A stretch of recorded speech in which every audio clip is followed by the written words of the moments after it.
Well in जैसे fishes की गहरे पानी में सर्वाइवल स्ट्रेटेजी क्या होती है? देखो, शैलो वाटर्स में ईल्स शिकारी के पकड़ से बचने के लिए पूरे बॉडी में इलेक्ट्रिक करंट्स पैदा करते हैं, जबकि गहरे पानी में ये प्रजाति ईल्स की खुद शिकारी है और इसीलिए उनके लिए यह ज्यादा इंपॉर्टेंट हो गया कि उनके मुंह से शिकार ना छूटे। और इसी वजह से एज अ सर्वाइवल ट्रेट उन्होंने अपने गले तक इनवर्ड फेसिंग दांत डेवलप कर लिए। अब यहां तक फ्रेंड्स, मे बी आपके दिमाग में यह सवाल आ रहा होगा कि ओके, अंडरस्टूड कि जो नॉर्मल क्रीचर्स है वो डीप सी में जाने के बाद वियर्ड दिखने लगते हैं, बट ये एवोल्यूशन एग्जैक्टली होता कैसे है, कितना टाइम लगता है? वेल, इन्हीं प्रश्नों के उत्तर ढूंढने के लिए MIT की एक रिसर्चर सुजैन लिंडक्विस्ट ने काफी यूनिक रिसर्च कंडक्ट की। दरअसल अपने रिसर्च में उन्होंने कुछ मैक्सिकन टेट्रा फिशेस को लिया। अब स्पेसिफिकली इन्हीं फिशेस को क्यों लिया गया? क्योंकि सुजैन के मुताबिक आज से कई मिलियन सालों पहले कुछ Mexican tetra fishes shallow water से गहरे समुद्र के केव्स में रहने चले गए थे और गहरे पानी में जाते ही उनकी आंखें चली गई और वो अपने शैलो वाटर कजिन से अलग दिखने लग गए। सुजैन को ऐसा लगा अगर वो उनके इस एडेप्टेशन के पीछे की वजह ढूंढ पाई,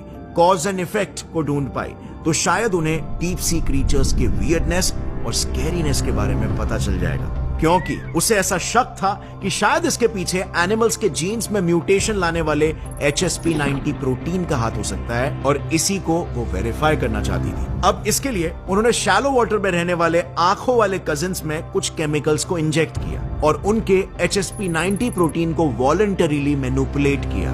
and now do you know उसके बाद क्या हुआ? वेल, कुछ दिन गुजरने के बाद उन्होंने ये देखा कि इन फिशेस की अगली जनरेशंस में कुछ की आंखें ज्यादा बड़ी हो गई थी तो कुछ की आंखें उनके डीप सी कजिन्स जैसी गायब हो गई थी। बिसाइड्स उन्होंने ये भी देखा कि मछलियों की आंखों की साइज में 83% का डिफरेंस था और इससे उन्होंने ये कंफर्म किया कि जो मैक्सिकन टेट्रा गहरे समुद्र में रहने चले गए थे उनके HSP90 प्रोटीन्स में वेरिएशन आ गए थे। अब डेफिनेटली यहां पर नेक्स्ट ऑब्वियस क्वेश्चन ये था कि आखिर क्यों?